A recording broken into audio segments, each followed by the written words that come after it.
Hello viewers, welcome to my channel Indian YouTuber Alpana और मैं हूं अल्पना। बेटियों के लिए लड़ना ही जिंदगी है। जी हाँ, बेटियों के लिए लड़ना ही जिंदगी है। क्यों? देखिए, जब भी बेटियां माँ के गर्भ में होती है, जब भी बेटियां माँ के गर्भ में होती है तो सबसे पहली लड़ाई उनकी होती है जन्म लेने की लड़ाई।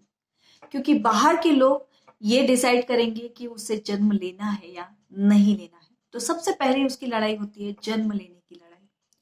जन्म के बाद अगर आपके घर में लड़का है तो उस लड़के से बराबरी की लड़ाई वो लड़ती है। मतलब लड़की और लड़के में जो भी डिफरेंसेस किए जाते हैं, दूसरी लड़ाई उसकी वहां पर होती है। बड़ी हो गई, अब जीवन साथी के चयन की लड़ाई। जी हाँ, ये लड़ाई होती है उसकी तीसरी लड़ाई, जहां पर अपने खुद के लिए जीवन साथी के चयन की लड़ाई वो लड़ती है। शादी हो गई तो पति के घर में बहू के हक की लड़ाई। चौथी लड़ाई, शादी के बाद बहू के हक की लड़ाई वो अपने पति के घर में लड़ती है, जो चौथी लड़ाई होती है। पांचवी लड़ाई, अपने ही पति से प्यार और अपने ही पति से सम्मान पाने की लड़ाई। जी हाँ, ये उसकी पांचवी लड़ाई है जो अपने पति से प्यार और सम्मान पाने के लिए वो लड़ती है।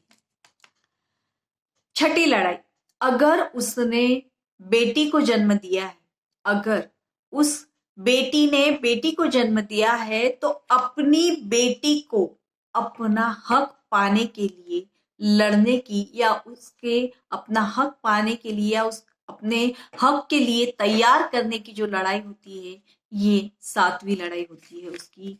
जो बेटी को अपना हक दिलाने के लिए तैयार करने की लड़ाई वो खुद एक माँ के रूप में, जो एक बेटी के रूप में सह के आई है, एक माँ के रूप में लड़ चुकी है, वो अपनी बेटी को सिखाने के लिए लड़ती है। तो ये होती है उसकी सातवीं लड़ाई। जी हाँ, सचमुच बेटियां पूरी उम्र लड़ाई करती रहती है, क्योंकि उनकी जिंदगी ही लड़ाई होती है। जहां तक समाज में बेटियों को समानता का अधिकार, बेटियों को इक्वालिटी जहां तक नहीं दी जाएगी, तब तक ये लड़ाइयां उसे लड़नी ही होगी। और आज के युग में जो 21वीं सदी है, कहते हैं 21वीं सदी आ गई, 21वीं सदी में अगर आज भी हम ये लड़ाई लड़ रहे हैं और आज भी हमारे सामने हमारी बेटियां इस लड़ाई को लड़ रही है, तो कहीं ना कहीं इसके लिए हम सभी रिस्पॉन्सिबल है या जिम्मेदार है।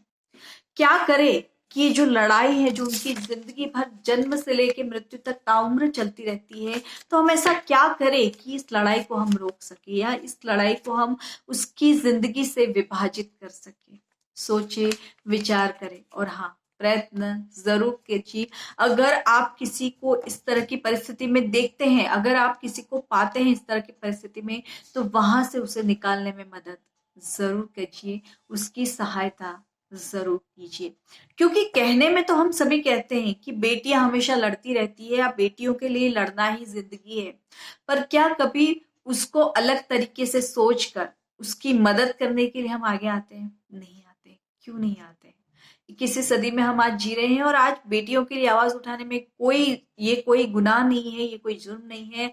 आप बिल्कुल इसके लिए आवाज उठा सकते हैं। किसी की इस तरह की परिस्थिति में उसको मदद करना एक ह्यूमन बीइंग, एक नागरिक होने के नाते, या एक इंसान होने के नाते भी हमारा फर्ज बनता है।